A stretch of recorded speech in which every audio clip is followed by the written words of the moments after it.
Yeah, so it's very, very good to be back in Sheffield. I really love being in Sheffield, and it's always uplifting to come to the centre and to be around Sheffield generally. I really like Sheffield as a city, like wandering around Sheffield. And one of the things that's really, I don't know how you do it, I don't know what you have for breakfast in Sheffield, but since I was here last time, which wasn't that long ago, there's loads of people at this class I'd never seen before. So I don't know, you must be doing something good in the centre, and really good to see new faces and to see old friends as well. So at the moment in Sangha night, you are going through, you're looking at the different teachers on what is known as the Triratna refuge tree. I've got an image of it here. This great image that emerges from Sangharakshita's. Sangharakshita is the founder of our movement, of our order. His great vision of the Dharma, of the Buddha's teaching. The teachers are some of the very great teachers from the Buddhist tradition that Sangharakshita believes are particularly important. And collectively, the teachers of the past represent, and they're all sort of hovering above the Buddha there, they represent the unfolding of the Buddha's Dharma, the Buddha's teaching, the energy, if you like, of the Buddha's teaching in time, through time. They give a kind of historical dimension to things. And they can enrich and inspire our Buddhist practice here and now. Yes, and as I've said, the teachers of the past hover above the central figure, which you notice on this painting, reproduction of the painting. The central figure, of course, is the Buddha, and he is the biggest figure of all, to underline his importance. The Buddha Shakyamuni, the historical Buddha. He's the central figure because the entire Buddhist tradition flows forth from him. All Buddhist practice flows from the Buddha. You can trace back to the Buddha, and all Buddhist practice is for the attainment of enlightenment, of Buddhahood, the fullness of wisdom and compassion. It's a Buddhist practice if it has what's known as the taste of liberation, the taste of freedom from all bonds, inner bonds, outer bonds.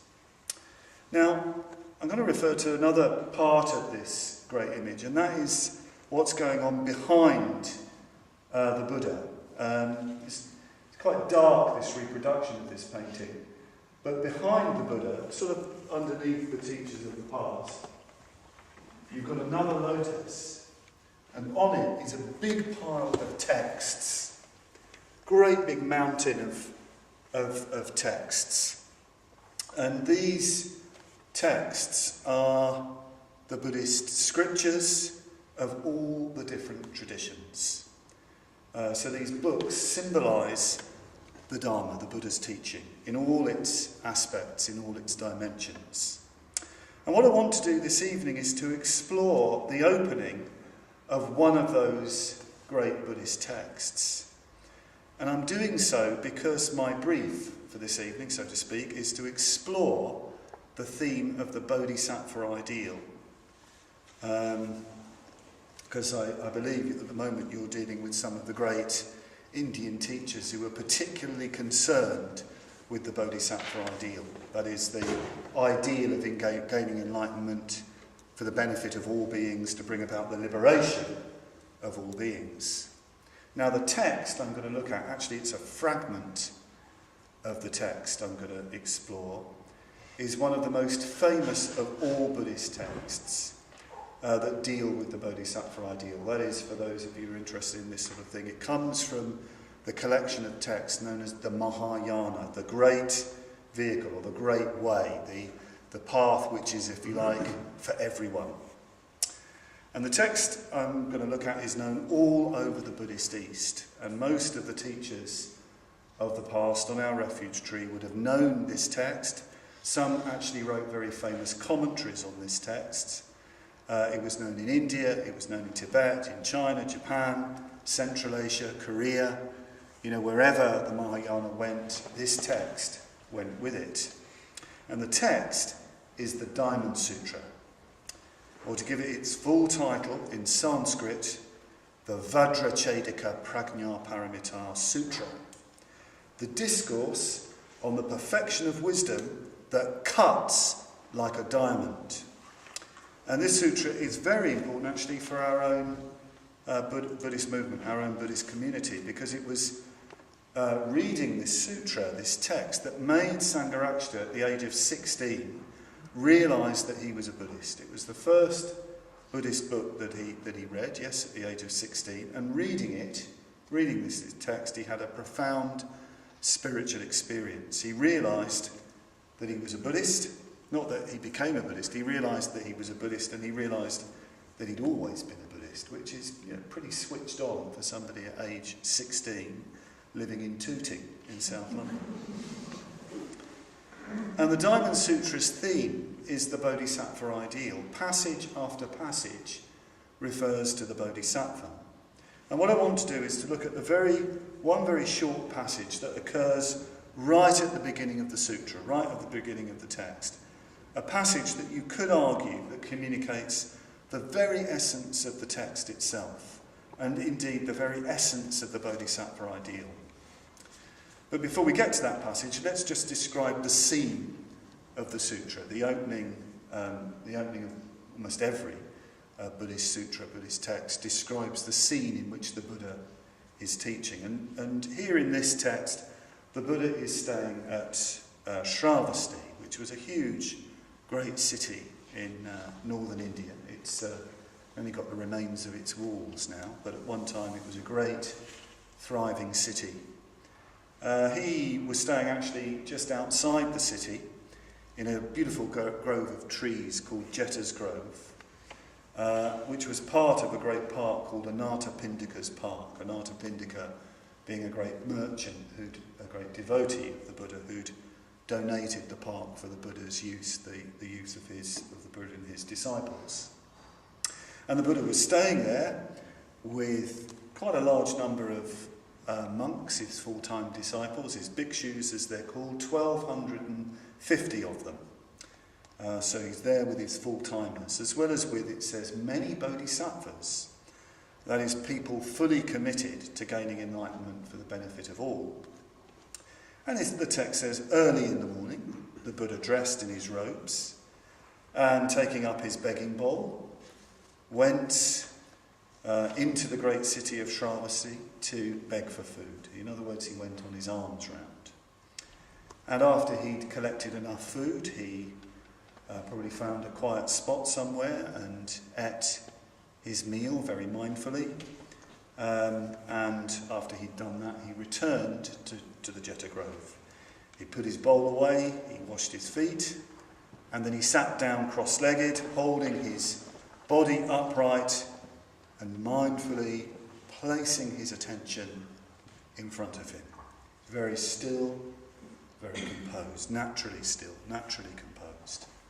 And then many monks gathered around him. They walked around him 3 times as a sign of respect. They saluted him, prostrated to him. They showed the traditional signs of respect and sat down to one side. Not straight in front, that wasn't the way in those days. You sat to the side, really opening up to your teacher. So this is how the Diamond Sutra begins. It's a very ordinary, very plain opening. It's just describing the Buddha's daily activity of dressing, begging his food, his one meal of the day, and sitting there with his Sangha, with his community. And it's a very significant opening, I think. It's not flowery, it's not mystical. Some later, contemporary texts from this time from the Mahayana can begin in an extremely flowery way, almost a trippy, psychedelic way, for those of you who know about that sort of thing. And it's very beautiful, very inspiring, creates a wonderful atmosphere when you read these tremendous flights of imagination. You really are in a colourful, mystical, ecstatic sort of world, and it really opens you up for the teaching. But this Diamond Sutra, which is all about the Bodhisattva Ideal, starts in this plain, everyday way. Of course, it's not everyday to us, but certainly to the Buddha and his disciples, it's a very ordinary, everyday kind of beginning. And there's a message in this for us. The Diamond Sutra is actually filled with profound, strange, mind-expanding teachings. But the opening of the text, the context in which the teaching, the communication happens, the Buddha's communication happens, is everyday, ordinary reality. And the great message for us from this is that we need to see the profound Buddhist teachings in the everyday, in our everyday reality. We need to see how they can be operative in our everyday reality. Or rather, we need to let the profound teachings of the Buddha right into our everyday lives, even transform our everyday lives. If we don't do this with Buddhist teachings, Buddhist texts, our Buddhism will just be a hobby, a nice distraction. So when we hear what the Diamond Sutra has to say about the Bodhisattva ideal, let it right in. Even allow it to shake you up, shake up your everyday reality. Even, just have a kind of holiday in the Buddha's reality, which is reality itself for a while. When you read a text like this, just have a break from, the way you usually think about things, and let the Buddha's reality into your everyday reality. After all, the sutra is called the perfection of wisdom that cuts like a diamond, and it's called that for a reason. Diamond is Vajra, which also means thunderbolt, so it's the perfection of wisdom that shatters like a thunderbolt. And I was saying earlier in the team meeting, just preparing this talk this morning, and in a way you read the words, in a way you probably hear what I have to say is in the sutra, you think, no big deal, and in a way that's true.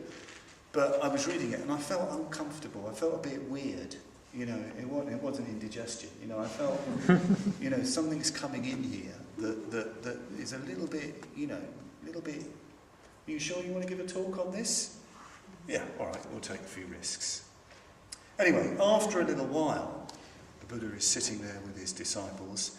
A monk, a very highly spiritually developed monk, enters the assembly. He is in fact an arhat, an enlightened disciple of the Buddha, and his name is Subhuti. And Subhuti is the enlightened disciple who, it is said, gained enlightenment through dwelling in metta, dwelling in loving kindness, through dwelling in the metta jhana, being absorbed in loving kindness. That's how he gained enlightenment. He was doing loving kindness meditation when he arrived at enlightenment. Dwelling in boundless loving kindness was his path, and we'll see the significance of this a little later, I think. And Subhuti approached the Buddha, of course, who's his teacher.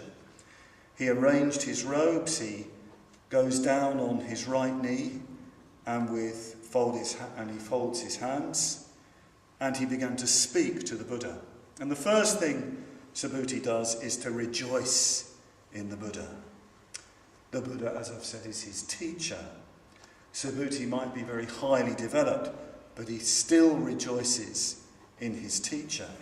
He can still praise his teacher. It's very interesting when you look at relationships between teachers and disciples in Buddhist tradition. Sometimes the disciple overtakes the teacher spiritually.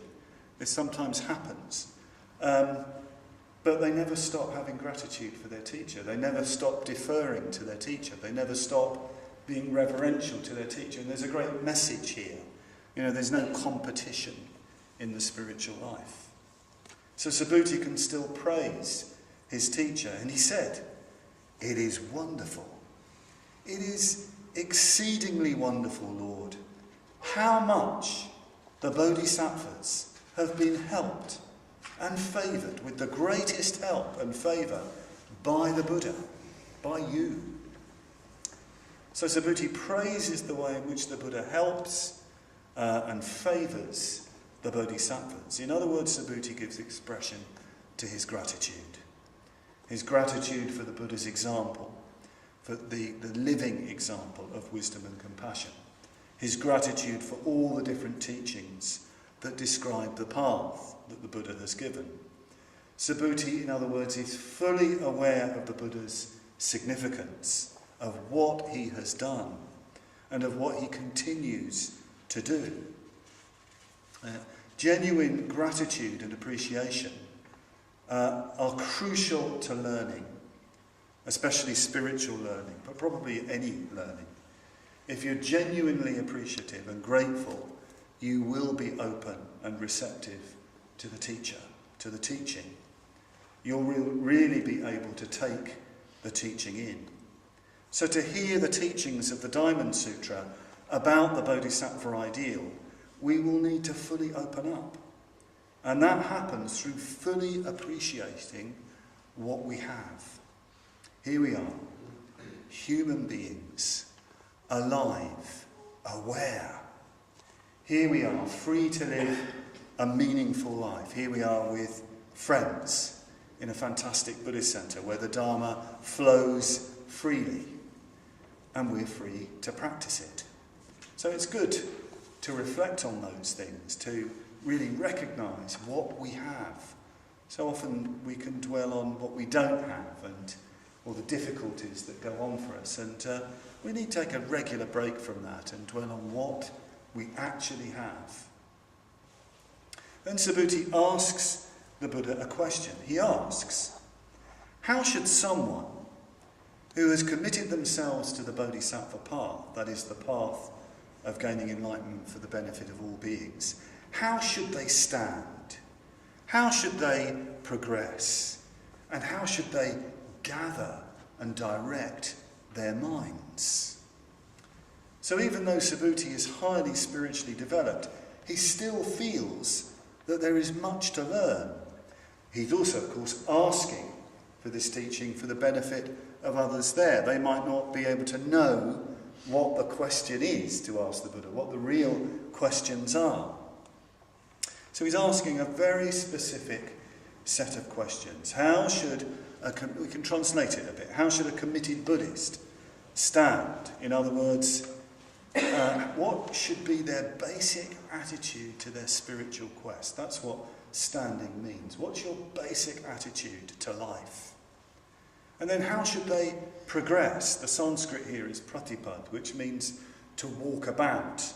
And it means both how, in other words, do they walk along the path, and how do they walk among the people that they want to benefit? How do they do that?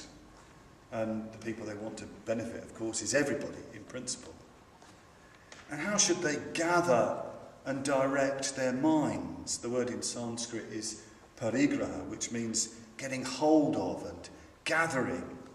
Our minds, as you know, are notoriously fickle and changeable and easily distracted, easily disturbed, and easily cause trouble.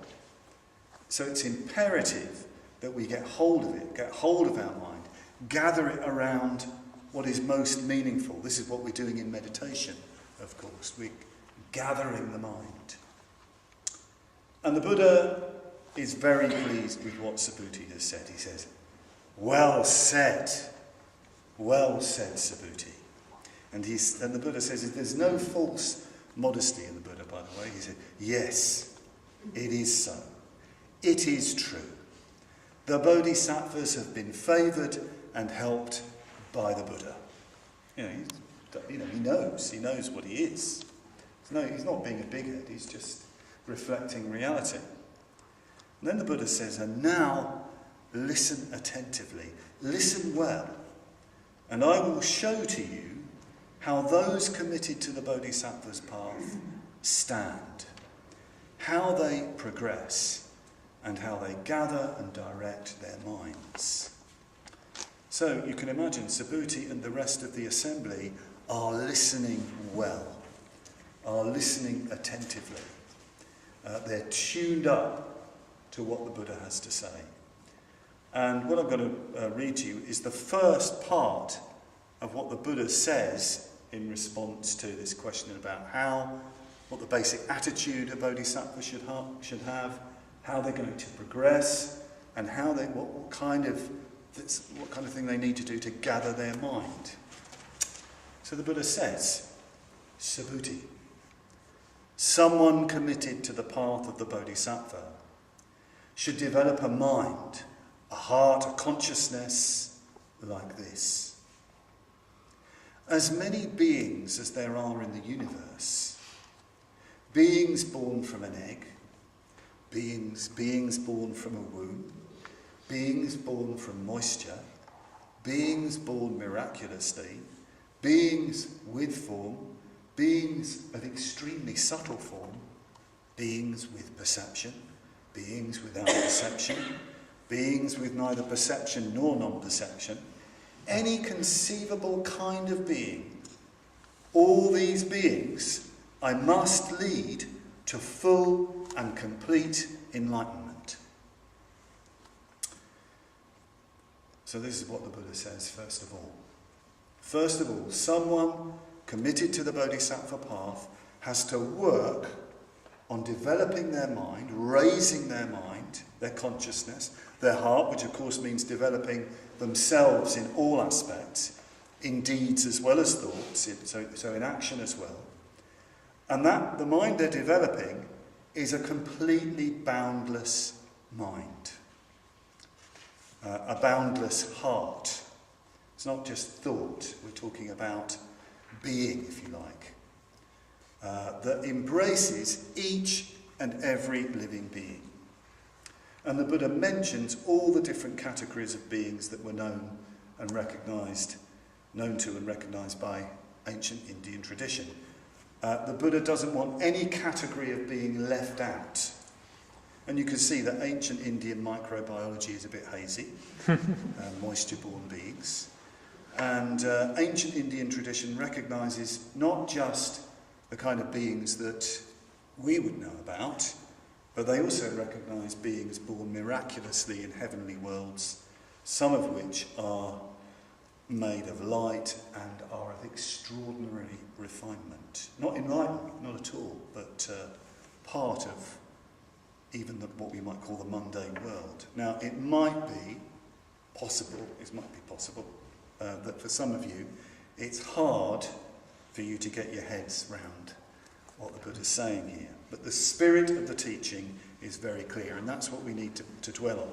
If you're serious about the Buddhist path, if you're interested in being a bodhisattva, on gaining enlightenment for the benefit of all, you need to work on giving rise to, you need to develop a boundless mind, a boundless heart, a mind and heart responsive to whatever kind of being that you might encounter, that you do encounter, who is right there before you. This, of course, is what we're doing in the Padmavajra meditation. This is what we're training in the meditation on loving kindness.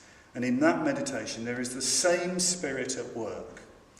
The same spirit at work is in that meditation as in the Buddha's teaching here in the Diamond Sutra.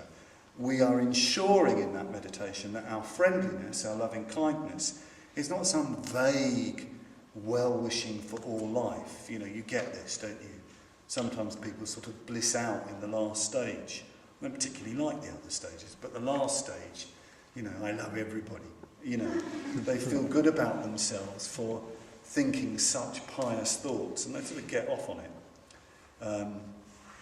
You know, but they don't really engage with that actual reality, that actual likes and dislikes, their attractions, indifferences, aversions, even hatreds.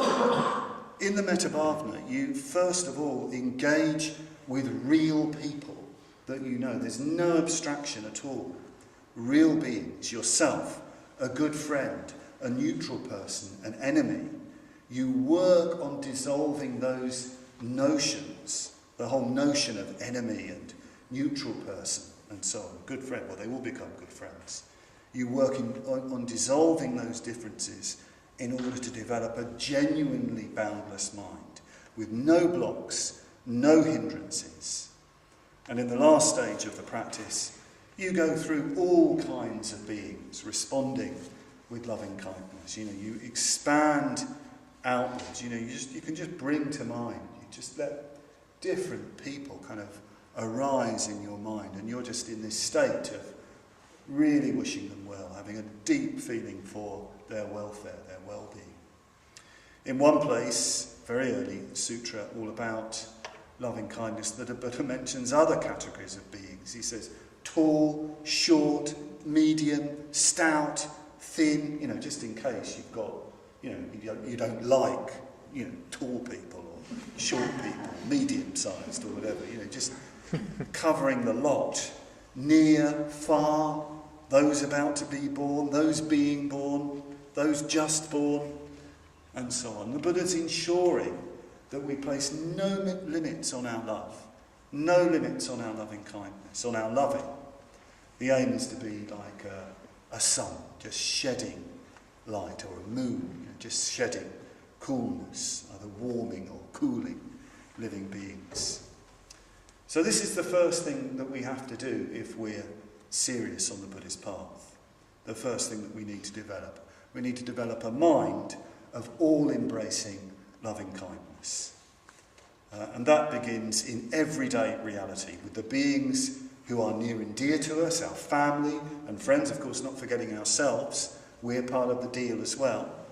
But yes, our family and friends, beings on the way to work, beings at work, beings at the Buddhist Centre, beings in the pub if we still go there, if we haven't moved beyond that sort of thing, etc., etc. Beings at football matches, I don't know, wherever you go.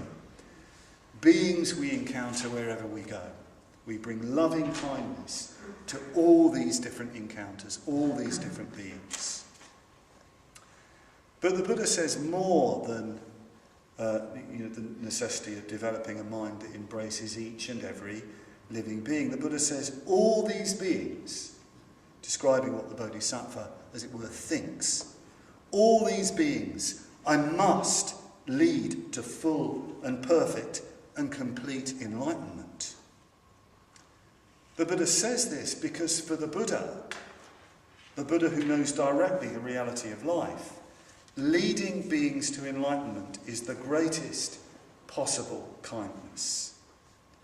Giving beings the means to be fully liberated from every kind of suffering, from all restriction and limitation, is the kindest possible thing you could do for others. Of course, if somebody's starving, you give them food. If somebody doesn't have a shelter, you give them a home, and so on. We know that. But in the end, what the Buddha is saying, the greatest thing you can do for another is to give them the means to enlightenment. It's not a sort of luxury, add-on addition to life. It's to do with the very essence of life. We know that there are so many sufferings in this world, so many sufferings. We're all too aware of them. We're all too aware of them in ourselves, in our families, in people we know, among friends. So many different kinds of sufferings. Even that's overwhelming. And nowadays with mass media, just pouring into us endlessly, you just open up to even more suffering, which you can do really nothing about. And it can be overwhelming, absolutely overwhelming. And of course we want to do something. People want to do something. They want to respond. It's good to respond. It's important to respond. Sometimes people even ask, why doesn't the Buddhist Centre do social work? Why don't they help the homeless? Why doesn't the Buddhist Centre feed the hungry? Why doesn't the Buddhist Centre do more for the environment and so on? Why doesn't the Sangha do more for the casualties of society? And that could be looked into. That could be looked at if people want to take initiatives. I think it's good if Buddhists work in all sorts of different ways. But there's another kind of casualty in this world that people are just not aware of sufficiently. There are people who've woken up, who sense that there is a deeper meaning to this life. They've realised that even if you are well fed or well clothed, even if you have enough money and good shelter, even if you're generally all right, they ask, what is this about? What is this really for? What does it mean to be alive, to be human, if this life, and we don't have it for very long, ends in death? what am I doing here? Some of the difficulties in people's lives, addiction, depression, ill health, anger, failed relationships, loss, grief and so on, often come about, I think, because deep down they feel deeply frustrated. Deeply frustrated because they've never felt able to give full expression to their being, to their consciousness, to what they are essentially, as it were. Because living beings are essentially growing beings, evolving beings. In human beings, after a certain point, that growth, that evolution, can only happen through a deliberate conscious growth of consciousness, of awareness. I don't mean by that an increase of knowledge, but I mean the growth, the transformation, the expansion of consciousness, even the transcendence of the particular stage of consciousness that we're at the moment. You know, it's very hard to communicate this without, you have to feel it really to know it, because it can sound so abstract. But, you know, look around at springtime. The sheer force of springtime, even, you know, with these winter winds blowing. I was looking at the pink blossoms out in the centre garden. Well, first of all, I noticed they were being just blown by the winds, but I just then looked at the tree, and you just see that upsurging and blossoming. It's fabulous. You know, it's powerful. It's not just, you know, pretty flowers. You know, you're talking about a force that's waking up. Well, that's us as well. Deep down, that's what every human being longs to enjoy in their being. And not being able to do that is suffering. It's really painful. Not being able to be, you know it, but nobody around you understands it, feels it. You try to talk about it and you're laughed at. Or you just don't even bother talking about it. And it just starts to congeal and can even become sort of cynical and destructive. A Buddhist spiritual community, a Buddhist centre, is primarily devoted to giving beings, giving people, the means for their full flowering as human beings. And the end of that flowering is full and complete enlightenment, is becoming a Buddha. In enlightenment, you have the full flowering of all the distinctively human qualities. We sum it up in the shorthand of wisdom and compassion, but it's extraordinarily rich and wealthy, that state of being. Although we mustn't think of enlightenment as a sort of end point. It's not really an end at all. It's the kind of furthest horizon that we can see. It's the kind of backdrop of all our efforts along the path. So the Bodhisattva is someone who sees, who knows directly what life is for. The Bodhisattva knows that the greatest kindness is to lead beings to enlightenment. But what a task! Every living being, with one person leading them. Well, how is that possible? How can we meet all beings, for a start? Or, you know, just, by the way, just drop in another point you might not be aware of, because Buddhist tradition does believe in rebirth. So you haven't just got this life. So I suppose, you know, you could do it over, you know, lots of lifetimes. You know, kalpas, which is an enormously long period of time. But even so, I mean, it's hard enough. I mean, you can't even meet all the beings in Sheffield. Also, a little problem here for perhaps the legally minded among you. Supposing as a bodhisattva, you did manage to get every being together and were about to lead them into enlightenment. And then supposing somebody else came along and said, hang on, I'm a bodhisattva. I've been leading them too. So who's going in first? In any case, someone thinking that they can lead all beings to enlightenment, isn't there a little bit of a danger of egotism, of pride, of inflation, you know, being a bit grandiose? I will lead them, I will save them. Do we really want to encourage that kind of thing? You know, we know where it can lead. Well, there's an answer to this, and it's found in what the Buddha had to say next. After describing the Bodhisattva's aspiration to lead all these different kinds of beings into enlightenment, the Buddha said this: And yet, although innumerable beings have been led to enlightenment, no being has been led to enlightenment. And yet, although innumerable beings have been led to enlightenment, no being has been led to enlightenment. That's absolutely amazing. You've got this vast evocation of all these different beings that are going to be led to enlightenment. And then the Buddha says, but no being has been led to enlightenment. And then the Buddha, well, he sort of explains it. You get this sometimes. What sounds though it's going to be an explanation, and you're not necessarily any the wiser. Why is this? If in a bodhisattva the notion of a being should occur, he can't be called a bodhisattva. Why? He cannot be called a bodhisattva if he has any notion of a self, of a being, of a person, of a living soul.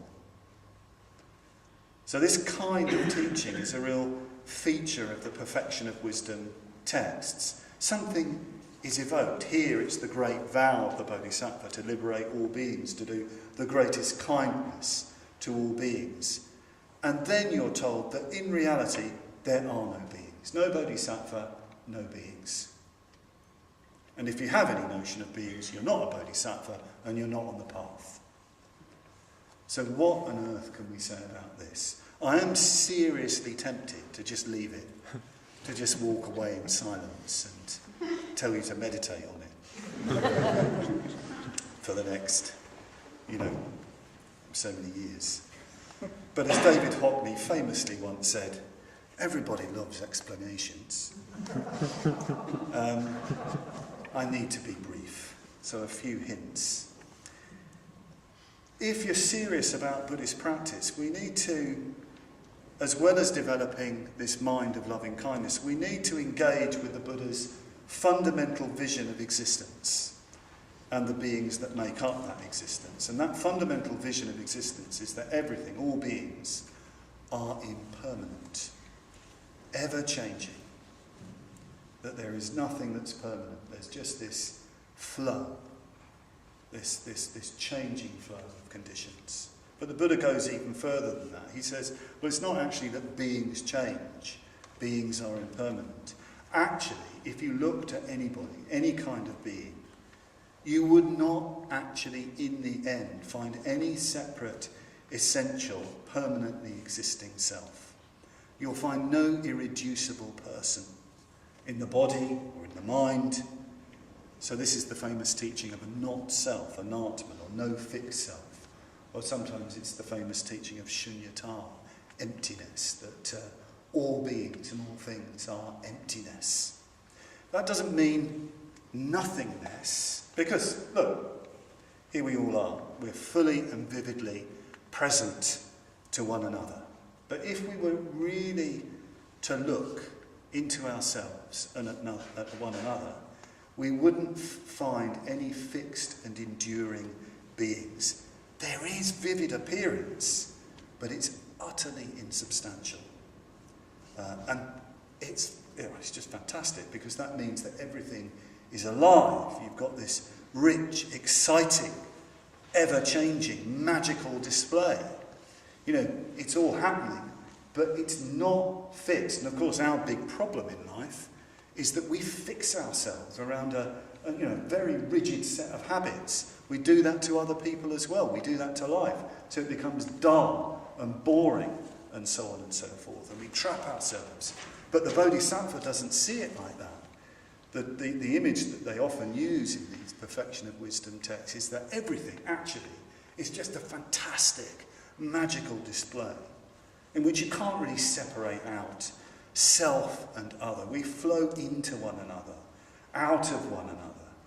We're more like different beams of multicoloured light, constantly intersecting, or drops of light arising and dispersing, like clouds, beautiful clouds in the sky, coming together and dispersing.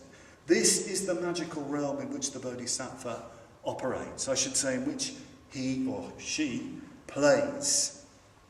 This is, but it's ordinary reality, it's everyday reality. A Bodhisattva will be walking down a street in Sheffield, and you're walking down the same street. He is not seeing it like you see it. She is not seeing it like you see it. It's this magical display. There's nothing fixed about it. So everything is possible. So the Bodhisattva's kindness, the Bodhisattva's love and compassion to others is perfectly fused with his wisdom, with their vision. And when they're fused, this is what we call the bodhicitta, the sort of living spirit of enlightenment, alive in life. And because a bodhisattva sees things like this, a bodhisattva's activity is more like playing. A bodhisattva is naturally kind to everybody. The bodhisattva is someone who's naturally friendly, loves to come together with everybody, loves to bring people together, and there's no thoughts of being a leader. So that whole thing of leading beings into enlightenment, that's only a way of speaking. A bodhisattva doesn't think like that, even if a bodhisattva might be taking a lot of initiative. So everybody thinks that's what they're doing, but that's not the bodhisattva's attitude. There's nothing unhelpfully self-conscious in the bodhisattva's kind and compassionate activity. The bodhisattva is just responsive to what needs to be done, to give others the means to liberation. Bodhisattva doesn't even see a difference between their own and others' liberation. There's no conflict in a bodhisattva between, for example, meditation and activity. It's all the same stuff. So what might this mean for us? I can hear you say, well, that's all very well, Padmavajra, but, how can I do this when I'm, making breakfast for the family and, on the way to work or whatever it is? Well, I think the best place to start is to come together with others who want to follow the Buddhist path like you do, so that you can begin to easily dissolve the barriers of self, the notions of a separate self. And you experience that through developing loving connections with others in the Sangha, in whatever way you can. Experience yourself and others as growing and blossoming beings. That's the way you start to do that. Expanding, you and other beings, experiencing yourself and others as actually expanding towards enlightenment, to boundless liberation. And then, of course, you can expand out to others, to all others, because that's what Sanghas do. That's what spiritual communities of bodhisattvas do. They reach out and connect ever more widely. So place all of your practice, your ethics, your study, your meditation, your puja, that's devotional practice, your helping out at the centre, your friendship, everything you do in this context, in this land of ever-expanding spiritual community. When we do that, perhaps we'll have glimpses of the meaning of the Diamond Sutra. Perhaps we'll have glimpses of the bodhicitta, a mind and heart that seems to just transcend self and other, where we're all kind of uniquely ourselves, blossoming in our own unique way, and yet in perfect harmony with one another, naturally benefiting others. That is the meaning of the Bodhisattva Ideal. So there you go.